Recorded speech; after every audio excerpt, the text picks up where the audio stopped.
और चलिए अब बात कर लेते हैं उर्दू की पढ़ाई पर सियासी लड़ाई की, जिसमें तर्क उतर का सिलसिला बदस्तूर जारी है।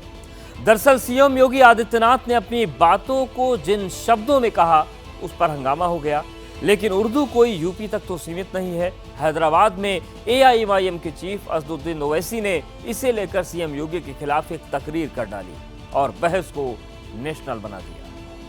कठपुतला पर की ओर देश को ले जाना चाहते हैं, ये नहीं चल सकता। उत्तर प्रदेश के मुख्यमंत्री ने कहा कि उर्दू पढ़ने से कटमुल्ले बनते हैं।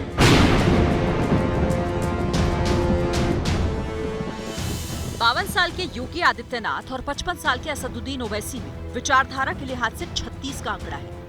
एक भगवाधारी और दूसरे टोपीधारी, दोनों में वार पलटवार और जुबानी कटार की आजमाइश चलती ही रहती है। ताजा जंग की जड़ में उत्तर प्रदेश विधानसभा में उर्दू पर छिड़ी तकरार है, जो 18 फरवरी को शुरू हुई थी। अपने बच्चों को ये लोग पढ़ाएंगे इंग्लिश स्कूलों में, और दूसरे के बच्चे के लिए अगर वो सुविधा सरकार देना चाहते हो, कहते नहीं उर्दू पढ़ाओ इसको, यानी उसको मौलवी बनाना चाहते हैं, कठपुतला पर की ओर देश को ले जाना चाहते हैं, ये नहीं चल सकता। योगी का ये बयान समाजवादी पार्टी पर था, लेकिन मसला क्योंकि उर्दू का था तो दूर हैदराबाद में बैठे असदुद्दीन ओवैसी को शब्द सुनाई पड़ गए और भाईजान जमकर भड़क गए। उत्तर प्रदेश के मुख्यमंत्री को तो उर्दू नहीं आती, मगर वो साइंटिस्ट क्यों नहीं बने, उसका जवाब वही दे सकते हैं। उत्तर प्रदेश के मुख्यमंत्री ने कहा कि उर्दू पढ़ने से कटमुल्ले बनते हैं। अब उत्तर प्रदेश के मुख्यमंत्री के जो बुजुर्ग थे या जिस आइडियोलॉजी से वो आती हैं, उनके किसी भी शख्स ने इस मुल्क की आजादी में हिस्सा नहीं लिया।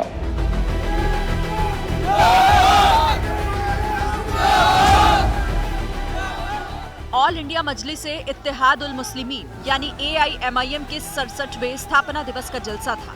पार्टी के सरबराह ओवैसी अपने समर्थकों से घिरे हुए थे। मजहबी नारों के शोर से ओवैसी के बोलने लायक माहौल बन रहा था।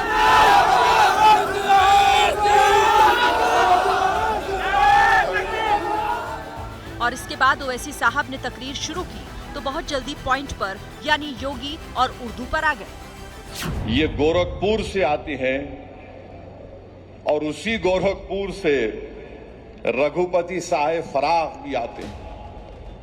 फराख गोरखपुरी उर्दू का एक बहुत बड़ा शायर था, मुसलमान नहीं था। अगर शायद असेंबली में कोई उठ के बोल देता मुख्यमंत्री को, तो मुख्यमंत्री बोलते नहीं, उन्हें भी कटमुल्ला। सीएम योगी ने कटमुल्ला शब्द का प्रयोग क्यों और कब किया था, इसकी कहानी भी आपको दिखाएंगे। अभी आप योगी के कटमुल्ला वार पर ओवैसी का शायराना पलटवार सुनिए। जिसके जहन और दिल पर गहन लग चुका है, तो दुनिया की कोई रोशनी उसके सर पे नहीं पहुंच सकती। फराख गोरखपुरी का शेर क्या है सुनिए, ये बीजेपी आरएसएस वालों को बता रहा हूं, जो उर्दू बोलने वालों को कटमुल्ला कहते हैं। फराख गोरखपुरी ने कहा था, सरजमीन हिंद पर अक़वाम आलम के फराख, सरजमीन हिंद पर अक़वाम आलम के फराख, काफिले बसते गए हिंदुस्तान बनता गया। ये राजनीति की अजीब दास्तान है। हिंदुस्तान में हिंदी हिंदू हो गई और उर्दू मुसलमान। तभी तो धर्म की राजनीति में भाषा पर अधर्म हो रहा है। उर्दू को पढ़कर ये लोग आतंकवादी बने हैं, जिहादी बने हैं।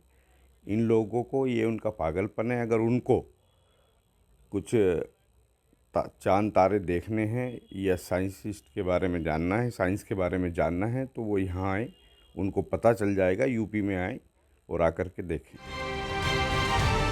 उर्दू पर योगी वर्सेस ओवैसी तो आपने देख लिया। अब आपको यूपी विधानसभा लेकर चलते हैं, जहां से इस विवाद के बीच पड़े। दरअसल यूपी विधानसभा ने क्षेत्रीय बोलियों को प्रमोट करने के लिए अपने विधायकों को अवधी, भोजपुरी, बुंदेलखंडी और ब्रज भाषा में बोलने की सहूलियत दी है। लिस्ट में 5वीं भाषा अंग्रेजी है। उर्दू से सौतेलेपन का आरोप समाजवादी पार्टी ने लगाया और इसे ओवैसी लपक रहे हैं। तो हम ब्रजवासी ठाकुर ते लाड़ लड़ा में अपने थे, राधा रानी ते लाड़ लड़ा में, पर आज हमारो तुम ते लाड़ लड़ावे को खूब मन करो। जब यहाँ सदन से जाई थे माननीय अध्यक्ष जी, और जो घर पहुंची थे तो 99% यही भाषा बोली थी। जितना जने यहाँ बैठा है सब जने यही बोला थे। हमनी के उत्तर प्रदेश में भी अब अपन भाषा बोला तनी जा, आ जेकरा के भाई सुने में दिक्कत बा, बोले में दिक्कत बा, कोनो बरियाई नहीं खे भैया। गलवा पे तलवारवा नहीं खे रखाई, तलवारवा बुझनी है जाना, तलवार के तलवारवा बोली तो तलवारवा नहीं खे रखाई। हिंदी में बोले के बात हिंदी में बोली हालो, भोजपुरी में बोले के बात भोजपुरी में बोली हालो, आ नहीं खे बोले के बात चुपचाप अपन घरे जाई हालो। जय हिंद, जय भारत। बोलियों की ये खूबसूरत महफिल उत्तर प्रदेश विधानसभा में सजी थी। तारीख थी 19 फरवरी, जब ये तीनों विधायक बोलियों के पैमाने पर विविधता में एकता के मंत्र को साकार कर रहे थे। ये हुआ कैसे? तो इसके लिए आपको यूपी विधानसभा की 18 फरवरी की कार्यवाही का ये छोटा सा हिस्सा देखना होगा। तो फ्लोर लैंग्वेज 0 नंबर पर होगा, 0 नंबर चैनल पर, अवधी 1 नंबर पर, भोजपुरी 2 नंबर पर, ब्रिज भाषा 3 नंबर पर, बुंदेलखंडी 4 नंबर पर और इंग्लिश 5 नंबर पर। यूपी विधानसभा में विधायकों के लिए आधिकारिक बोलियों की नई सूची जारी की गई। इसमें हिंदी के अलावा अवधी, भोजपुरी, ब्रजभाषा और बुंदेलखंडी के साथ इंग्लिश को तो जगह मिली, लेकिन इसमें उर्दू का कहीं नाम नहीं था। बस इसी बात पर संग्राम छिड़ गया। अगर अंग्रेजी करा तो उर्दू भी कर दीजिए, उर्दू क्यों नहीं करते? उर्दू भी तो भाषा है, उर्दू को नहीं करेंगे, अंग्रेजी करेंगे। अंग्रेजी का मैं व्यक्तिगत रूप से मेरा विरोध दर्ज करने, बहुमत है आप पास करें। तो समाजवादी पार्टी ने अंग्रेजी का विरोध और उर्दू की वकालत की, लेकिन विपक्ष की इस स्पिन बॉल पर सीएम योगी आदित्यनाथ ने पॉलिटिकल सिक्सर जड़ दिया। कौन सी बात हो गई कि भोजपुरी में न बोले, अवधी में न बोले, इसका विरोध अंग्रेजी का खंडी में न बोले और उर्दू क्या वकालत कर रहे हैं? एक बड़ी विचित्र बात है। आप मुझे बताइए, मैं इसीलिए कहता हूं कि आप समाजवादियों का चरित्र ही इतना दोहरा हो चुका है, इतना दोहरा हो चुका है कि अपने बच्चों को भेजेंगे इंग्लिश पब्लिक स्कूल में और दूसरों के बच्चों को बोलेंगे कि एक गांव के उस विद्यालय में पढ़े जहां संसाधन भी नहीं है। ये दोहरा आचरण और जाकी रही भावना जैसी प्रभु मुरारी देखी तिन कैसी। लेकिन जब सीएम योगी ने उर्दू की तरफदारी को कठमुल्लापन करार दे दिया तो विपक्ष बिफर गया। हम माननीय आपके माध्यम से जानना चाहते हैं, क्या मुंशी प्रेमचंद जो आपके नारवल स्कूल में अध्यापक थे गोरखपुर के, उसमें बैठ के उर्दू में उपन्यास लिखे तो कठमुल्ला थे? क्या ये यूनिवर्सिटियों में जो उर्दू विभाग खोला गया है उसके पढ़ने वाले लड़के कठमुल्ला हैं? क्या अरबी फारसी विश्वविद्यालय बना है उसके लोग निकट पढ़ने वाले कठमुल्ला हैं? तो मैं इस शब्द पर आपत्ति करता हूं। हमारे मुख्यमंत्री जी स्टेशन की हिंदी नहीं जानते होंगे, क्रिकेट की हिंदी नहीं जानते होंगे, क्लच की हिंदी नहीं जानते होंगे, स्टीयरिंग की हिंदी नहीं जानते होंगे, वो कुछ जानते ही नहीं है, इसलिए बहस मत छेड़िए इस बात। कठमुल्ला पर हमला इस कदर हुआ कि इसका शोर उत्तर प्रदेश की सरहद को भी पार कर गया और बयान के विरोध में लक्ष्मण रेखा तक लांघ दी गई। अपने दायरा मत क्रॉस करो जोगी, संभाल कर बोलो, तौल कर बोलो और अनाप शनाप मत बोलो, बता दे रहे। याद रखना झारखंड में ही कांके है।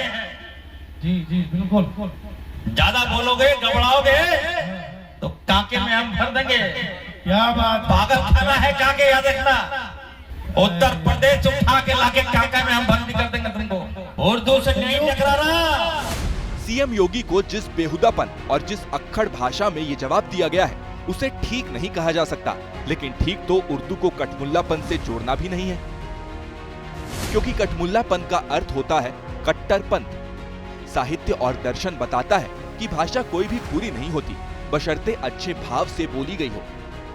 हिंदी हो या उर्दू, हर भाषा के साथ उसका भाव होता है, वही भाषाओं को जोड़ता है। लेकिन अफसोस कि भाषा के नाम पर उत्तर से दक्षिण और पूरब से पश्चिम तक मजहबी लकीरें खींचने की कोशिश होती रहती है। इतिहास गवाह है कि भाषा के नाम पर सीमाएं बदल चुकी हैं, देश तक बढ़ चुके हैं। भाषा कोई बुरी नहीं होती, भाव ही अच्छा या बुरा होता है। हिंदी की तरह उर्दू भी भारत में ही जन्मी है। हिंदी की खूबी है कि वो सबको अपनाती है। उर्दू से मिलकर हिंदुस्तानी बन जाती है, इंग्लिश से मिलकर हिंग्लिश बन जाती है।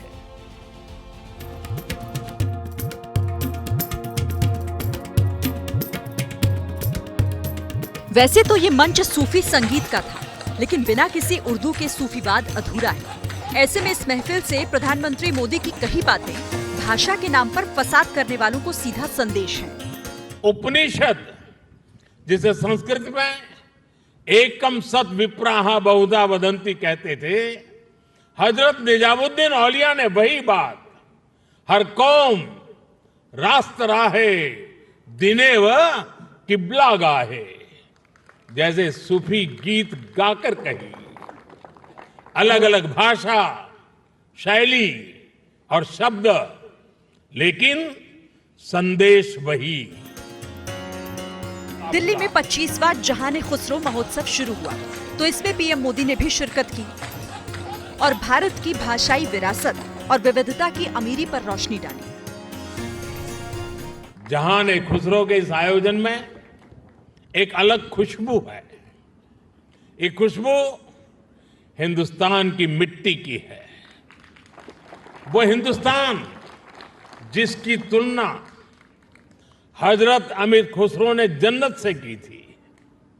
हमारा हिंदुस्तान जन्नत का वो बगीचा है जहां तहजीब का हर रंग फला फूला है। यहाँ की मिट्टी के मिजाज में ही कुछ खास है। फिर भी ना जाने क्यों इन दिनों उर्दू के नाम पर लखनऊ से हैदराबाद तक जुबानी तलवारबाजी हो रही है। ऐसे में आज आपके लिए उर्दू के इतिहास को जानना भी जरूरी है, ताकि जब कभी भाषा को धर्म से जोड़ा जाए तो आप ऐसी दलीलों को जनहित की इस रिपोर्ट से खारिज कर सकें। हम और आप उर्दू में शायरी सुनते पढ़ते हैं, नज्म सुनते पढ़ते हैं, लेकिन कभी आपने ये जाना कि उर्दू का जन्म कैसे हुआ और ये कहां से आई? चलिए देखिए और अपनी जानकारी में इजाफा करते हैं। उर्दू जुबान से रूह तक पहुंचने वाली भाषा है। ये एक ऐसी भाषा है जो गजलों में जिंदगी भर देती है। यही वजह है कि उर्दू में लिखे गीत, शायरी और नज्म हमारे दिलों तक पहुंचते हैं। भारत सरकार के national council for promotion of Urdu language के मुताबिक उर्दू का जन्म 12वीं शताब्दी के बाद मुस्लिमों के आने से हुआ। ये भाषा उत्तर पश्चिम के क्षेत्रीय अपभ्रंशों से संपर्क स्थापित करने के लिए उभर कर सामने आई। इस भाषा के पहले बड़े जन कवि महान फारसी कवि अमीर खुसरो हैं, जिनके बारे में कहा जाता है कि उन्होंने इस भाषा में दोहे और पहेलियां कही। उस समय इस भाषा को हिंदवी कहा जाता था। मध्यकालीन युग में इस मिली जुली भाषा को कई नामों से जाना गया, जैसे हिंदवी, ज़बान हिंद, हिंदी, ज़बान दिल्ली, रेख्ता, गुजरी, दक्कनी, ज़बान उर्दू ए मुअल्ला, ज़बान उर्दू और उर्दू। इस बात के सबूत मिलते हैं कि 11वीं शताब्दी के अंत में इसका नाम हिंदुस्तानी प्रचलन में था, जो बाद में उर्दू बन गया। शब्दकोश के अनुसार उर्दू तुर्की भाषा का एक शब्द है, जिसका अर्थ छावनी या शाही पड़ाव है। ये शब्द दिल्ली शहर के लिए भी इस्तेमाल किया गया, जो सदियों तक मुगल साम्राज्य की राजधानी रही। कहा जाता है कि उर्दू और हिंदी में बंटवारे की शुरुआत उपनिवेशवाद यानी ब्रिटिश हुकूमत के दौरान हुई, लेकिन अफसोस है कि उस दौर में अंग्रेजों ने नफरत के जो बीज बोए वो आज वोट बैंक के सियासी युग में भी लहलहा रहे हैं। लेकिन भाषाओं के बीच खाई चाहे कितनी भी गहरी हो जाए, सच ये है कि आज भी मीर तकी मीर और गालिब से लेकर प्रेमचंद और सआदत हसन मंटो की उर्दू रचनाएं पुल की तरह जोड़ने का काम करती हैं। तथ्य और सत्य ये भी है कि संविधान ने जिन 22 राष्ट्रीय भाषाओं को 8वीं अनुसूची में जगह दी, उनमें हिंदी के साथ उर्दू भी है।